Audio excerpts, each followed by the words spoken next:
नमस्कार दोस्तों, स्वागत है आपका साक्षी की आवाज़ चैनल में। तो दोस्तों, आज की कहानी है सड़क पर खड़े बुजुर्ग को गाड़ी में बैठे आदमी ने जब धक्का मारा तो वह खून से लथपथ हो गया। लेकिन जब पट्टी होने के बाद मोहन ने उसका चेहरा देखा तो उसकी आंखें फटी रह गईं, क्योंकि वे बुजुर्ग तो आखिर कौन था वे बुजुर्ग जिसे देखकर मोहन चौंक गया। क्या वे उस बुजुर्ग को जानता था? आइए जानते हैं। रात के लगभग 11 बज रहे थे। मोहन अपना ऑटो रिक्शा लेकर सवारियों को स्टेशन से छोड़कर लौटकर अपने घर की ओर जा रहा था, क्योंकि समय भी काफी हो गया था और रात भी बहुत हो चुकी थी कि उसने देखा एक बुजुर्ग आदमी सड़क के किनारे बनी एक बेंच पर लेटा हुआ है। ठंड के मारे वह आदमी सिकुड़ा जा रहा था। मोहन के साथ उसका एक और दोस्त जो कि ऑटो रिक्शा चलाता था, वह भी उसके साथ उस दिन ऑटो में बैठा हुआ था। मोहन ने जब उस आदमी को देखा तो उसे उस पर बहुत दया आई। अंधेरा काफी हो रखा था और वह व्यक्ति मोहन से लगभग 200 मीटर की दूरी पर रहा होगा। जैसे ही मोहन ने अपना ऑटो रिक्शा रोका और उतरकर जाने लगा, तब मोहन के दोस्त ने उसका हाथ पकड़कर रोकते हुए कहा, कहाँ जा रहा है मोहन? तब मोहन बोला, देख ना यार, लग रहा है वहाँ बेंच पर कोई आदमी लेटा हुआ है। ठंड भी काफी हो रही है। देख तो, उसके पास शायद ओढ़ने के लिए कपड़े भी नहीं हैं। बस उसको देखने जा रहा हूँ। तब मोहन के दोस्त ने उसका हाथ पकड़कर अपनी तरफ खींचते हुए कहा, फालतू के काम करने में तुझे क्या सुकून मिलता है? मोहन, दिख नहीं रहा समय कितना हो रहा है? होगा कोई, या हो सकता है कि कोई किसी का इंतजार कर ही रहा हो। तू भी ना जानता नहीं है क्या आजकल आजकल कितने क्राइम हो रहे हैं। क्या पता कोई बहाना बनाकर लेट गया हो। तू जब उसके पास जाए और उसके साथ 2-4 और आदमी हो जो लूटपाट करके हम दोनों को यहाँ से मारपीट कर भगा दें। अरे यार, वैसे भी हमारा 2 टाइम का गुजारा पूरे दिन की मेहनत करके मुश्किल से हो पाता है, और तू है कि पड़ी हुई मुसीबत मोल लेने के लिए घूमता रहता है। चल अब घर घर चल, बहुत देर हो गई। मोहन का वह दोस्त उसके बगल वाले घर में ही रहता था।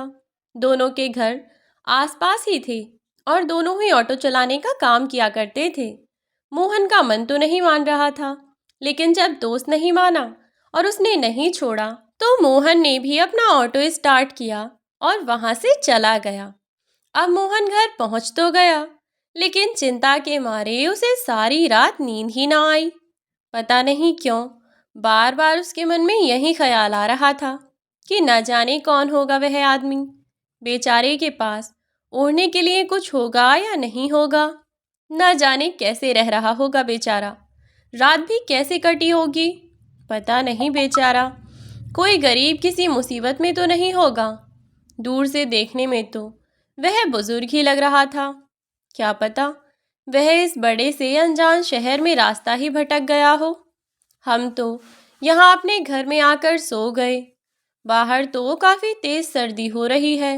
अगली सुबह मोहन जल्दी से उठा और उसने सोचा कि जब वह वहाँ होकर जाएगा तो एक बार जाकर देखेगा जरूर कि वहाँ आखिर रात था क्या।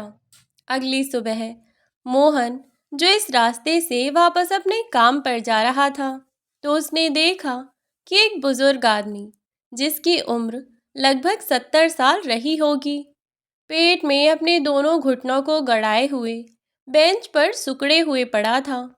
उसके पास मात्र एक छोटी सी पोटली थी और एक जोड़ी फटे पुराने कपड़े पहने थे। पैरों में जूते भी नहीं थे, ना ही उसके पैरों में चप्पल थी। मोहन उसके पास गया और उसका हाथ पकड़कर उसे हिलाता हुआ बोला, अरे बाबा, क्या तुम्हें सर्दी नहीं लग रही है? यहाँ क्यों लेटे हो? उठो तो। जैसे ही मोहन ने उस बुजुर्ग व्यक्ति को हाथ लगाया तो पाया कि उसका शरीर बिल्कुल गर्म तवे की तरह तप रहा है। उसको बहुत जोर से बुखार चढ़ा हुआ था। मोहन के सहारा देकर उठाने पर वह बुजुर्ग बाबा उठ तो गए, लेकिन उन्हें अपना कुछ होश ही ना था। मोहन ने उन्हें जल्दी से सहारा देकर ऑटो में बिठाया और उन्हें लेकर डॉक्टर के पास पहुंचा। डॉक्टर ने उन्हें दवाई दी और आराम करने को कहा। जब तक होश ना आए तब तक डॉक्टर ने उन्हें अपने यहाँ ही एडमिट रखा। जैसे ही उन्होंने आंखें खोलीं तो उन्हें कुछ राहत महसूस हुई और उन्होंने अपने आप को अस्पताल में पाया। सामने मोहन हाथ जोड़े खड़ा था। उनकी आंखें खुलते ही मोहन उनसे बोला, बाबा कैसे हैं आप? और अब आपकी तबीयत कैसी है? पता है आपको, जब मैं आपके पास पहुंचा था तो आपको बहुत ज़ोर से बुखार हो रहा था। चलिए बाबा, आप मुझे बता दीजिए आपका घर कहाँ है? मैं आपको आपके घर छोड़ देता हूँ। इतना सब कुछ सुनना था कि रामलाल जी की आंखों में आंसू आ गए। घर? कैसा घर बेटा? कौन सा घर? उनकी यह बात सुनकर मोहन कुछ समझ नहीं पाया। उसे लगा शायद बाबा को समझ नहीं आया है।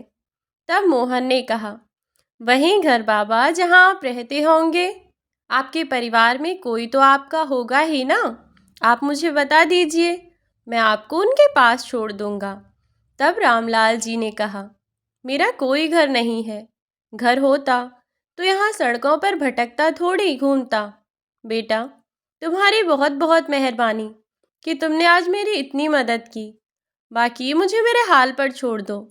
भगवान ने कुछ तो मेरे लिए भी सोच ही रखा होगा। मोहन ने रामलाल जी से बहुत कहा कि वह उनके साथ आकर रहें, लेकिन रामलाल जी ने उसकी एक न सुनी और वहाँ से उठकर चले गए। मोहन भी उदास मन से वहाँ से अपने काम पर निकल गया, लेकिन उसका मन बहुत उदास था। वह नहीं जानता था कि वह बुजुर्ग रामलाल जी कहाँ गए कहाँ नहीं।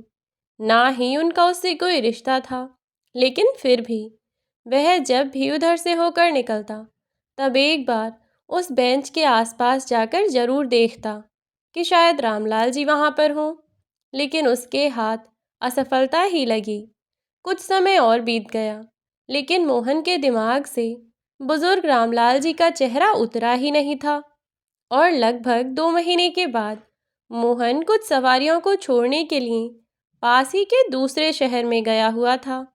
सवारियों के पास छुट्टे पैसे नहीं थे, तो उन्होंने थोड़ी देर मोहन को वहीं रुकने को कहा।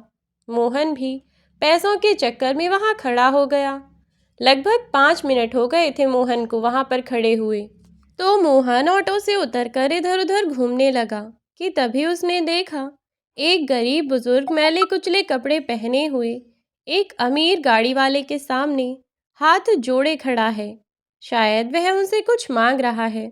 मोहन को लगा कि शायद वह व्यक्ति उस बूढ़े लाचार व्यक्ति की मदद करे, लेकिन देखते ही देखते उस व्यक्ति ने गरीब बुजुर्ग को धक्का दे दिया, जिससे वह बुजुर्ग नीचे जा गिरा। उसे देख मोहन तेज कदमों से उस व्यक्ति की तरफ बढ़ा, लेकिन वह व्यक्ति अपनी गाड़ी में बैठकर वहां से जा चुका था। मोहन को उस गाड़ी वाले पर बहुत जोर का गुस्सा आ रहा था, लेकिन फिर उसे ध्यान आया तो वह अचानक से पीछे की ओर भागा और उस बुजुर्ग के पास पहुंचा, जिसे देखकर मोहन घबरा गया, क्योंकि उस बुजुर्ग व्यक्ति को गिर जाने की वजह से काफ़ी चोट आई थी, क्योंकि चोट सिर पर आई थी और खून भी बहुत ज़्यादा बह गया था, जिससे उस बुजुर्ग व्यक्ति का चेहरा मोहन को दिखाई नहीं दिया था। मोहन ने उन बुजुर्ग बाबा को अपनी गोद में उठाया और वहां से लेकर पास ही की बनी एक डॉक्टर की दुकान पर ले पहुंचा। डॉक्टर ने जैसे ही उन्हें देखा तो वह भी घबरा गए, क्योंकि उस बुजुर्ग का चेहरा खून से लथपथ हो रहा था। डॉक्टर ने जल्दी से अपने यहाँ काम करने वाले कंपाउंडर को आवाज़ लगाई और जल्दी से स्ट्रेचर लाने को कहा। डॉक्टर की आवाज़ सुनकर कंपाउंडर भी वहाँ दौड़ा चला आया। वे लोग जल्दी से स्ट्रेचर लेकर आए, जिस पर उन बुजुर्ग बाबा को लिटाया गया और सीधे ही आईसीयू में ले जाया गया।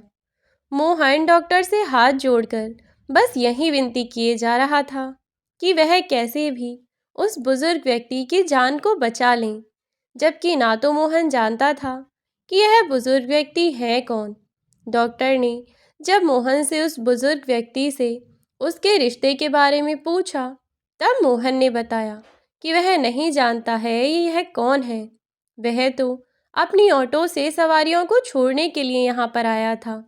सवारी के पास खुले पैसे ना होने के कारण वह सवारियां यहाँ इधर उधर खुले पैसे करवाने में लगी हुई थीं। मोहन भी उनके आने का वेट कर रहा था और आराम से वहां पर खड़ा होकर इधर उधर देख रहा था कि तभी उसने देखा कि एक गाड़ी वाले अमीर व्यक्ति ने उस बुजुर्ग आदमी को धक्का दे दिया। धक्के के जोर को वह बुजुर्ग व्यक्ति सहन नहीं कर पाया और पीछे की तरफ गिर गया, जिससे शायद उसके सर में काफ़ी चोट आ गई थी। जब तक मोहन भागकर उनके पास पहुंचता, तब तक उनका सारा चेहरा खून से लथपथ हो चुका था। डॉक्टर भी मोहन के सेवा भाव और उससे बात करने के बाद से बहुत ही खुश हुए थे और वह जल्दी ही उस बुजुर्ग व्यक्ति के इलाज में जुट गए। लगभग 2 घंटे के बाद उस बुजुर्ग व्यक्ति को होश आया। डॉक्टर ने उनका चेहरा साफ कर कर उनकी चोट पर मरहम पट्टी कर दी थी और उनके खाने के लिए उन्हें कुछ दवाइयाँ भी दे दी थीं। इधर मोहन उस बुजुर्ग व्यक्ति के होश में आने का इंतज़ार कर रहा था। डॉक्टर ने जैसे ही वह बुजुर्ग व्यक्ति होश में आया, तब मोहन को कहा कि वह बाबा जिनको आप लेकर आए थे अब होश में आ गए हैं, आप चाहें तो उनसे जाकर मिल सकते हैं। जब मोहन वहां पहुंचा, तब मोहन बुजुर्ग बाबा का चेहरा देखकर एकदम से चौंक गया, क्योंकि यह बुजुर्ग व्यक्ति कोई और नहीं बल्कि वही बाबा थे जो मोहन को कुछ दिनों पहले सड़क के किनारे उस बेंच पर लेटे हुए मिले थे। लेकिन अब तो उनकी स्थिति पहले से और भी बदतर हो चुकी थी। उनके मैले कुचले कपड़े जो न जाने कितनी जगह से फट चुके थे। जैसे ही मोहन ने रामलाल जी को देखा और रामलाल जी की नज़र मोहन पर पड़ी, तो वह उसके हाथ जोड़ने लगे और बोले, बेटा, पता नहीं मैं तुम्हारा एहसान कैसे चुका पाऊंगा। हर बार एक फरिश्ते की तरह आकर तुम मेरी जान बचा लेते हो। अगर तुम ना आते तो न जाने आज क्या हो जाता। तब मोहन ने उनका हाथ पकड़कर कहा, बाबा, मैंने आपसे उस दिन भी कहा था और आज भी कह रहा हूँ, मैं जानता हूँ मैं बहुत अमीर तो नहीं हूँ, लेकिन इतना कंगाल भी नहीं कि आपको 2 वक्त का खाना समय पर न दे सकूँ। शायद भगवान भी यही चाहता है कि आप मेरे साथ रहें, वरना इतनी बड़ी दुनिया में एक बार जो मिलकर बिछड़ जाए, वह फिर से अगर सामने आकर खड़ा हो जाए, तो इसका तो यही मतलब है ना कि भगवान चाहते हैं। देखिए, आप मुझे उस दिन भी ऐसे ही मिले थे और आज फिर से ऐसे ही मिले हो, वरना मैं तो इधर की तरफ कभी आता भी नहीं हूँ। न जाने क्यों आज भगवान ने मुझे यहाँ आपके लिए भेजा है बाबा। अब आप कुछ मत कहिए और चुपचाप से मेरे साथ चलिए। लेकिन बेटा, मेरे पास तुम्हें देने के लिए कुछ भी नहीं है। मैं तो बूढ़ा हो चुका हूँ। अब तो मैं तुम्हें कमाकर भी नहीं दे सकता, ना ही तुम्हारे घर के कुछ काम कर सकता हूँ। तब मोहन बोला, काम? अरे बाबा, कैसी बात करते हो? क्या मैं आपको अपने घर के काम करवाने के लिए अपने साथ लेकर जा रहा हूँ? नहीं बाबा, नहीं। आप शायद मुझे गलत समझ रहे हैं। भगवान का दिया सब कुछ है मेरे पास। 2 वक्त की रोटी मैं आसानी से खुद जुटा लेता हूँ। बस नहीं है तो बड़े बुजुर्ग मेरे साथ। अगर मेरे घर में किसी चीज़ की कमी है, तो वह है बुजुर्ग लोगों का आशीर्वाद। और फिर बाबा, मैं आपसे यह तो नहीं कहता कि मैं आपको बहुत अच्छा खाना दे सकता हूँ, लेकिन बाबा, मेरे घर में जैसा भी हम लोग खाएंगे, वैसा ही आप भी खा लिया करना।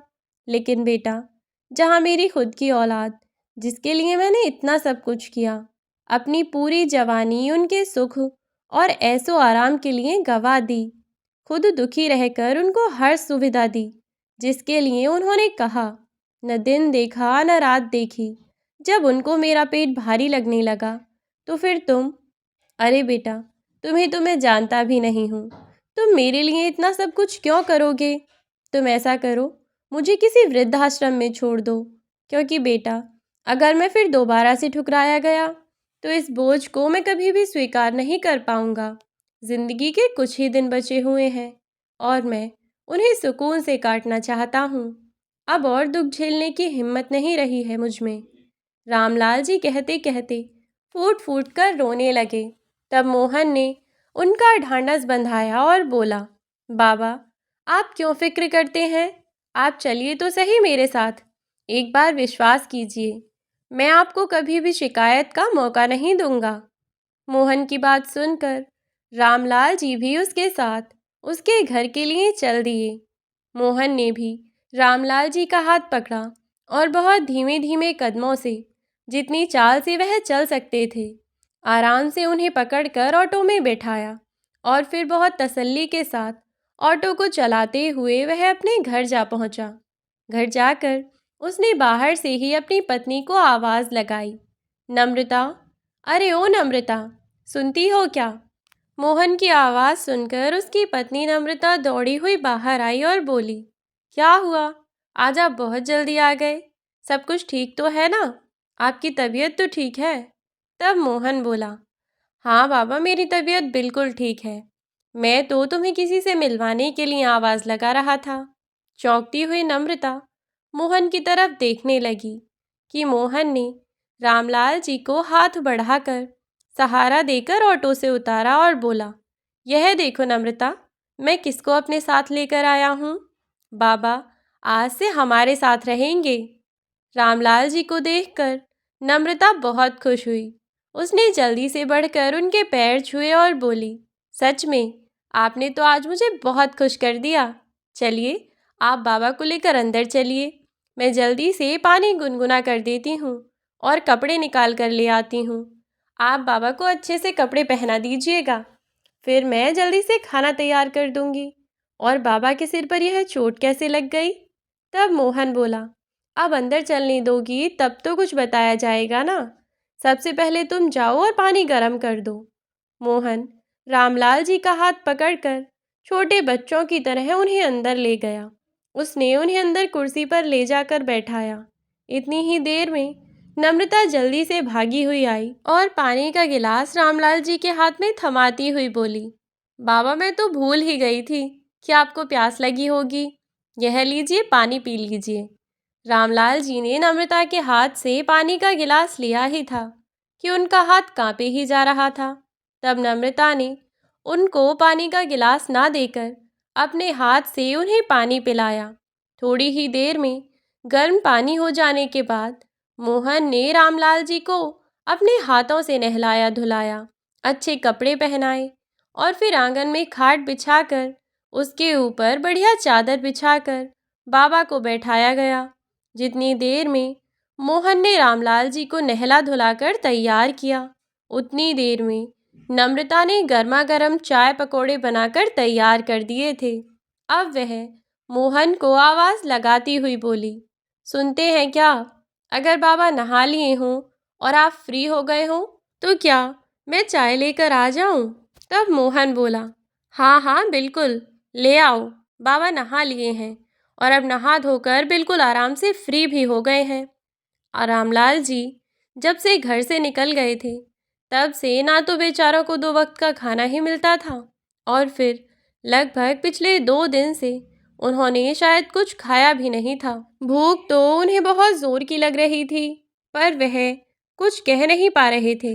लेकिन नम्रता ने जल्दी से जाकर जैसे ही चाय नाश्ता रामलाल जी को दिया तो रामलाल जी के मानो जान में जान आ गई और वह पकौड़ियों पर ऐसे टूट कर पड़े मानो कितने दिनों से उन्होंने कुछ खाया ही नहीं हो। जल्दी जल्दी मुट्ठी भर भर कर वह पकौड़ियाँ खाने लगे और हबड़ दबड़ में उन्होंने सारी पकौड़ियाँ ख़त्म कर दीं। तब जाकर उनके पेट में थोड़ा आराम लगा। उनके उन पकौड़ियों को खाने के अंदाज को देखकर मोहन और नम्रता दोनों ही समझ गए थे कि बाबा को शायद कई दिनों से खाना नहीं मिला है और वह बहुत ज़्यादा भूखे हैं। उनकी स्थिति को देखकर मोहन भी काफ़ी दुखी हो रहा था। जब रामलाल जी ने चाय नाश्ता कर लिया तब मोहन ने नम्रता को जल्दी से खाना तैयार करने के लिए कहा और फिर कुछ ही देर में नम्रता खाना तैयार करके ले भी आई। नम्रता ने खाना बनाकर बढ़िया से थाल में परोसकर रामलाल जी के आगे रखा। थाली में एक सूखी सब्जी, दाल, अचार, सलाद, सब कुछ अच्छे से रखा हुआ था। रोटियों पर घी लगाया हुआ था। खाना सामने देख रामलाल जी से सब्र नहीं हुआ। उन्होंने थोड़े से डरते हुए नम्रता से पूछा, बेटा, क्या मैं ये खाना पूरा खा सकता हूँ? मुझे बहुत तेज़ भूख लगी है। खाने की प्लेट देखकर रामलाल जी को अभी तक अपनी आंखों पर यकीन नहीं हो रहा था। उन्होंने अपने खाने को जल्दी से ख़त्म किया तो नम्रता ने उनके लिए और खाना लगा दिया। रामलाल जी ने आज बहुत दिनों के बाद मन भर कर खाना खाया। आज उन्हें खाने का थाल ऐसे लगा हुआ मिला मानो जैसे वह अपनी पत्नी के सामने अपनी जवानी के दिनों में खाया करते थे। एक समय ऐसा था कि जब तक रामलाल जी की थाली में 2 सब्जियां ना हो तब तक उनके गले से निवाला उतरता ही नहीं था। खाने के साथ सलाद भी ज़रूरी चाहिए होता था। और फिर धीरे धीरे करके आज समय ऐसा आ गया कि उन्हें कई कई दिन तक भूखे रहकर गुजरना पड़ता था। आज इतने दिनों के बाद ऐसा खाना मिलने पर उनसे बिल्कुल भी रुका ही न गया और उन्होंने पेट तो पेट बल्कि मन भर कर खाना खाया। खाना खाने के बाद नम्रता ने फिर रामलाल जी के लिए बिस्तर लगाया और उन्हें मोहन ने ले जाकर बिस्तर पर लिटाया। रामलाल जी भी बेचारे न जाने कितने दिनों से इधर उधर भटक रहे थे। उनकी भी आंख लेटते ही लग गई। यहाँ बढ़िया बिस्तर लगा मिला, खाना पेट भर कर खाया तो इसीलिए रामलाल जी को नींद भी अच्छे से आ गई। मोहन भी रामलाल जी को सोने का कहकर वहाँ से चला गया। उसने हाथ मुंह धोकर के खाना खाया और फिर आकर के रामलाल जी के पास बैठ गया। कुछ देर बाद जब रामलाल जी को लगा कि कोई उनके पैरों को दबा रहा है तो भड़बड़ाकर उनकी आंख खुल गई। वे अचानक से चौंक कर उठे और बोले, कौन है? उन्हें इस तरह घबराया हुआ देखकर के मोहन बोला, बाबा कोई नहीं है, मैं हूँ, आप फिक्र ना करें। क्या हुआ, इतना घबरा क्यों गए आप? तब रामलाल जी बोले, कुछ नहीं बेटा, बस यूं ही। तू अब तक सोया नहीं क्या? नहीं बाबा, जा ही रहा था सोने के लिए, बस एक बार आपको देखने के लिए आया था। क्या आप सो गए या नहीं? किसी चीज़ की ज़रूरत तो नहीं है ना आपको? नहीं बेटा, किसी चीज़ की ज़रूरत नहीं है मुझे। तू जा और जाकर सो जा, रात बहुत हो चुकी है। चला जाऊंगा बाबा, थोड़ी देर आपके पैर दबा दूं, फिर चला जाऊंगा। नहीं बेटा, इतने उपकार किए हैं तूने मुझ पे, अब और एहसान मत कर। इन एहसानों के बोझ तले दबकर कहीं मर ही जाऊं मैं। बाबा कैसी बातें करते हैं आप? इसमें कैसा एहसान? किस बात का एहसान? बताओ। मैंने आपसे पहले भी कहा था और अब भी कह रहा हूँ कि मुझे अपना बेटा समझकर हक से इस घर में रहिए। अब आप मुझे और मेरे परिवार को आपके आशीर्वाद की ज़रूरत है बस। इसके अलावा हमें और कुछ भी नहीं चाहिए, समझे आप? अब चुपचाप से सो जाइए और किसी चीज़ की ज़रूरत हो तो मुझे आवाज़ लगा दीजिएगा। रामलाल जी तो न जाने कितनी रातों के बाद सुकून की नींद सोए थे। अगली सुबह मोहन उठा तो उसने देखा कि रामलाल जी अभी तक सोए हुए हैं। नम्रता ने भी उन्हें जगाना उचित नहीं समझा। वह अपने रोज़मर्रा के कामों में लग गई और मोहन भी बाहर से जाकर दूध और अखबार ले आया। मोहन लगभग 30 मिनट के बाद जब वापस आया तो उसने देखा कि रामलाल जी जाग चुके हैं। वह जाकर रामलाल जी के पैरों को छूते हुए बोला, प्रणाम बाबा, उठ गए आप? हाँ बेटा, उठ गया। चलिए आपको बाथरूम तक ले चलता हूँ, मुंह धो लीजिएगा तो नम्रता चाय बना देगी, फिर चाय पी लीजिएगा। रामलाल जी मोहन का हाथ पकड़कर बाथरूम तक गए और मुंह हाथ धोकर दांत साफ करके जब तक वापस लौटे तब तक नम्रता चाय नाश्ता तैयार कर चुकी थी। जैसे ही रामलाल जी अपनी खाट पर वापस से आकर बैठे, बस उसके 1 मिनट बाद ही नम्रता उनके लिए चाय नाश्ता लेकर आ गई। चाय नाश्ता करने के बाद मोहन ने रामलाल जी से पूछा, बाबा, क्या आपको अखबार पढ़ना अच्छा लगता है? अगर आप अखबार पढ़ना चाहते हैं तो अखबार मैं ले आया हूँ, पढ़ लीजिएगा। मोहन की बात सुनकर रामलाल जी की आंखों में आंसू भर आए और वह अपनी कुछ पुरानी बातों को सोचने लगे। उन्हें अखबार पढ़ने का बहुत ही शौक हुआ करता था, लेकिन उनके बड़े बेटे ने बहू के कहने में आकर उनके घर जो अखबार आता था वह अखबार बंद कर दिया। और जब रामलाल जी ने बेटे से अखबार बंद करने का कारण पूछा तो बेटे ने उन्हें इतनी सारी खरी खोटी सुनाई कि बेचारे अपना मन मार कर रह गए। रामलाल जी सोचने लगे कि एक वह मेरा सगा बेटा था जिसने मुझे अखबार का बिल बता दिया कि इतने रुपयों में जाता है। तुम्हें तो कमाना धमाना कुछ पड़ता है नहीं, बस आए बैठे इधर उधर टहल लिए। अरे कमाएं तो आपको पता चले कि महंगाई कितनी बढ़ गई है। जाता तो मैं हूँ काम पर, ऊपर से इतने फालतू खर्चे होते हैं तुम्हारे, थक गया हूँ। यह कहकर उसने मेरा अखबार बंद करवा दिया। और एक यह अनजान इंसान जिसने मेरी छोटी छोटी ज़रूरत का इतना ध्यान रखा है, यह सोचकर उनकी आंखें नम हो गईं। मोहन ने उनसे उनके दुखी होने का कारण पूछा। तब रामलाल जी ने कहा, कुछ नहीं बेटा, बस कुछ पुरानी बातों को सोच रहा था। तब मोहन उनसे बोला, ऐसी कौन सी पुरानी बातें हैं पिताजी जिन्हें सोचकर आप इतना दुखी हो जाते हैं?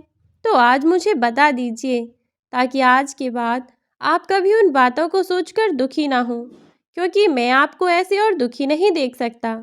नम्रता भी वहीं आ चुकी थी। वह भी बोली, हाँ पिताजी, यह सही कह रहे हैं। हम नहीं चाहते कि हमारे पिताजी ऐसे उदास और बुझे बुझे रहें। बात बात पर न जाने क्या क्या सोचकर आपकी आंखों में आंसू आ जाते हैं। आज आप सारी बात बता दीजिए पिताजी, या फिर हमसे कोई गलती हो गई है? क्या हम आपका अच्छे से ध्यान नहीं रख पा रहे हैं? क्या मुझसे कोई भूल हो गई है क्या? नम्रता आंखें नम करती हुई बोली।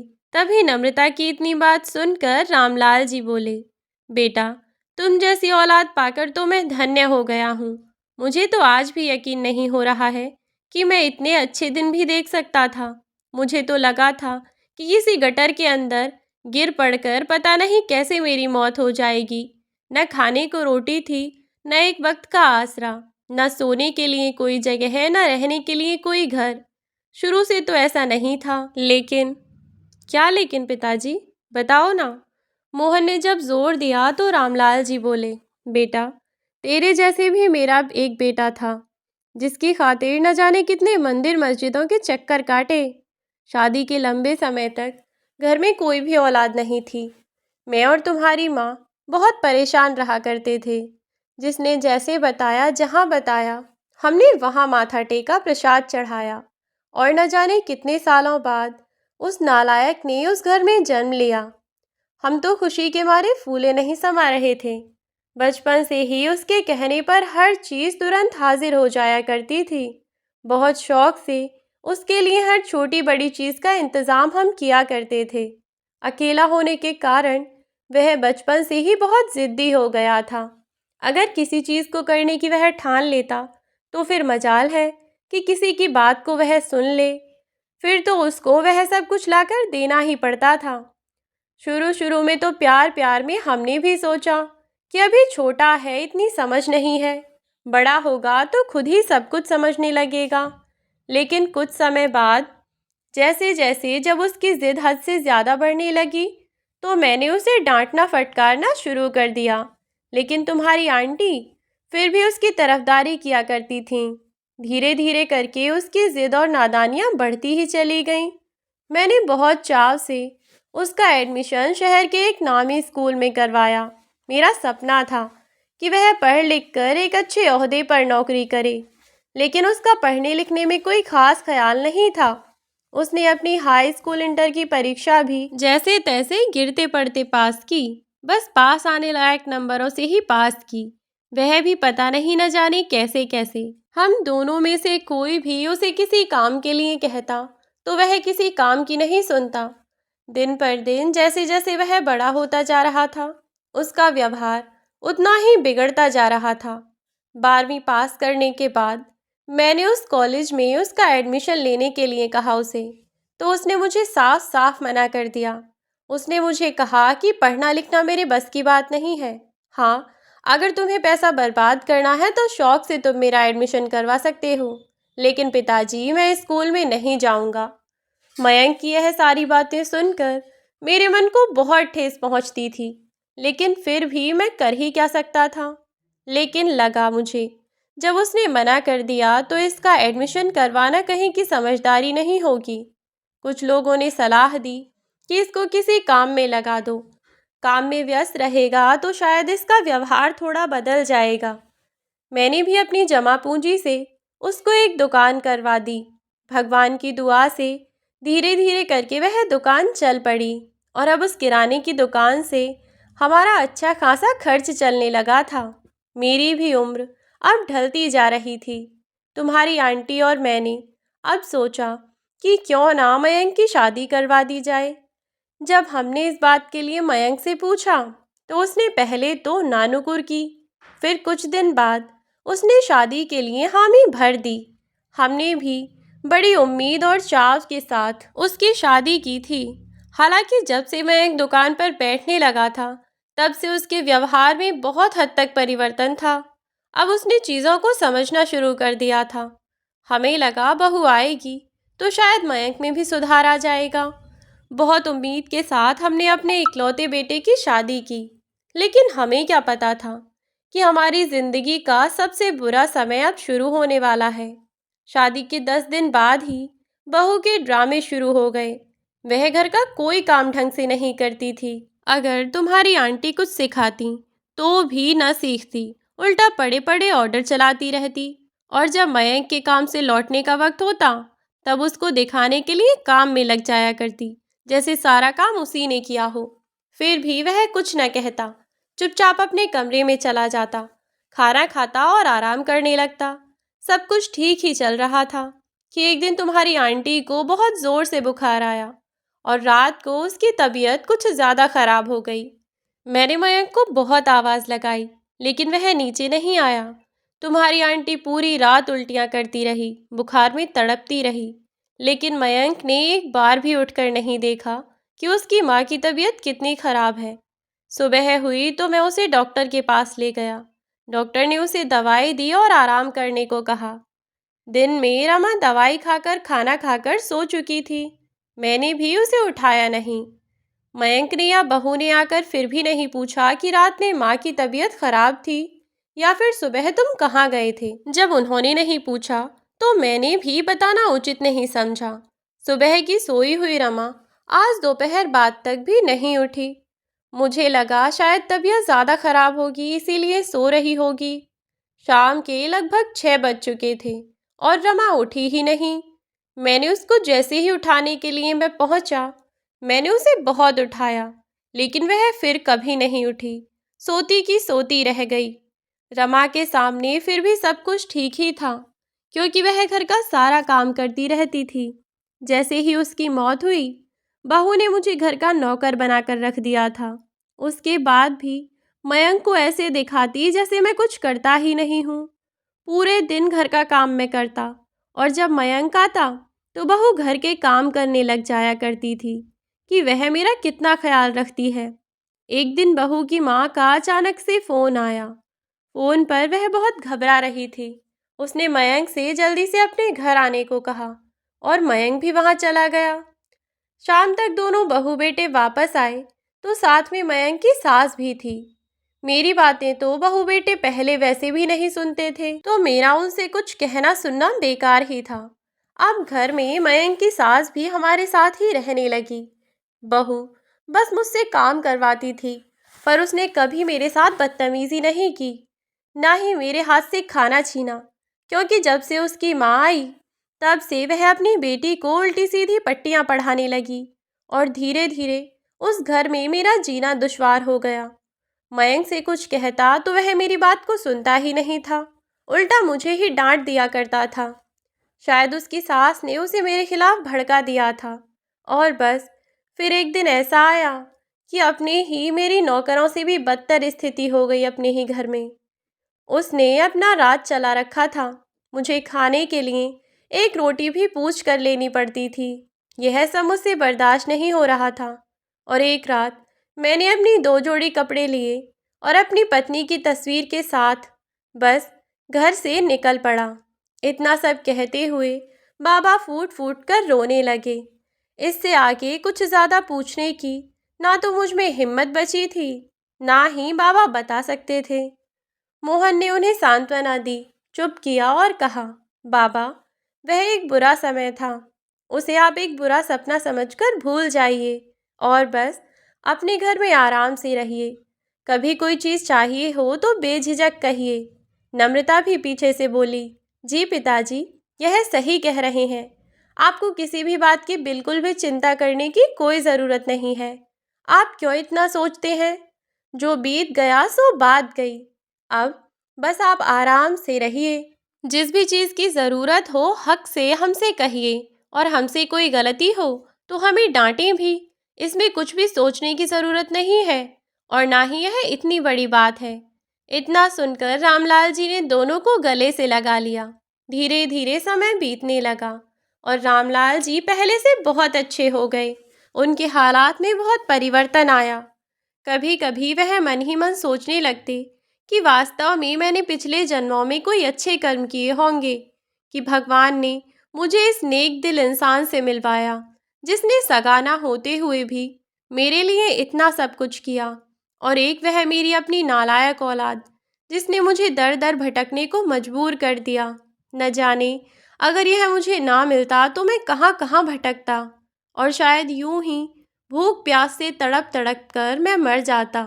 एक दिन रामलाल जी मोहन से बोले, बेटा, मैं चाहता हूँ कि मेरी औलाद ने मुझे जितना दुखी किया है मैं उनके खिलाफ पुलिस में जाकर कंप्लेंट करूँ, और मेरा घर, वह दुकान जो मैंने उसको खुलवाई थी, उस सब में से हिस्सा लूँ। तब मोहन ने कहा, पिताजी, ऊपर वाले की लाठी में आवाज़ नहीं होती, और उस दुकान का हम क्या करेंगे? हमें आपसे काम तो करवाना नहीं है। आप बस चुपचाप ऐसे ही हमारे बीच बैठे रहिए और हमें सही और गलत का सब कुछ समझाते रहिए। और रही आपके बेटे की बात, तो उसकी सज़ा पुलिस नहीं, भगवान खुद दे देंगे। पिताजी, आप धीरज रखिए। कहते हैं ना कि ऊपर वाले के यहाँ देर है, अंधेर नहीं। बहुत समझाने के बाद रामलाल जी ने भी वहाँ वापस जाने का विचार एकदम से त्याग दिया। वह नहीं चाहते थे कि अब वह अपने बेटे और बहू का चेहरा भी देखें। एक दिन रामलाल जी मोहन के साथ अपने पुराने शहर की तरफ बढ़ चले। उन्हें वहाँ कोई काम था बैंक में। अपना काम खत्म करने के बाद जब वह बाहर निकले और ऑटो में बैठकर फिर से अपने घर की ओर वापस जाने लगे, तो उन्होंने देखा कि उनके बेटे मयंक की सास और वे दोनों भी गंदे, मैले कुचले, फटे पुराने कपड़ों में उस बैंक से थोड़ी सी दूरी पर एक नुक्कड़ पर बैठे थे। मयंक के कपड़े फटे हुए थे, बहुत गंदा, बिल्कुल अजीब सा स्वरूप हो गया था उसका। जब वे उनके पास पहुंचे तो पास ही के खड़े व्यक्ति से पूछने पर पता चला कि न जाने किस गम में वे तीनों ही पागल हो चुके हैं और कई सालों से यहीं आसपास भटक कर अपना गुजारा करते हैं। रामलाल जी को उनकी बहू ने जितना भी दुखी किया, आज भगवान ने उन तीनों को उनके कर्मों की सजा दी, और रामलाल जी वहां से मोहन के साथ अपने घर को चल दिए और मोहन से बोले, सही कहा था तुमने मोहन, भगवान के यहाँ देर है, अंधेर नहीं। उसकी लाठी जब पड़ती है तो आवाज़ नहीं होती। मैं तो उन तीनों को पुलिस के हवाले करना चाहता था। मुझे क्या पता था भगवान ने उनके साथ कुछ अलग ही इंसाफ किया है। और इतना कहकर वे कुछ देर तक शांत हो गए। अब रामलाल जी मोहन, उसकी पत्नी नम्रता और उन दोनों के एक छोटे से बच्चे के साथ खुशी खुशी अपना जीवन काट रहे हैं। वरना रामलाल जी ने तो जीने की उम्मीद ही छोड़ दी थी। उन्हें क्या पता था कि वास्तव में दुनिया में कुछ नेक दिल इंसान भी रहते हैं, जैसे कि मोहन निकला। उसने रामलाल जी को अपने पिता का ओहदा दिया और जब तक रामलाल जी रहे बेटे का फर्ज निभाया। वास्तव में लोग आजकल फैशन और आधुनिकता के युग में संस्कारों की बलि देते जा रहे हैं। लोगों को समझना होगा कि माता पिता के बिना जीवन कैसा होता है। ये उनसे पूछिए जिनके माता पिता नहीं होते। तो दोस्तों, यह थी हमारी आज की कहानी। आज की कहानी आपको कैसी लगी कमेंट बॉक्स में कमेंट करके ज़रूर बताएं। वीडियो अच्छी लगी हो तो वीडियो को लाइक करके शेयर करें। चैनल पर यदि नए हो तो चैनल को सब्सक्राइब करना बिल्कुल ना भूलें। साथ ही बेल आइकन को प्रेस कर दें ताकि आने वाली वीडियोस की नोटिफिकेशन आपको मिलती रहे। आज के लिए बस इतना ही। मिलती हूँ आपसे एक नई वीडियो में एक नई कहानी के साथ। तब तक के लिए बाय बाय मेरे प्यारे दोस्तों। अपना ख्याल रखें और सुरक्षित रहें।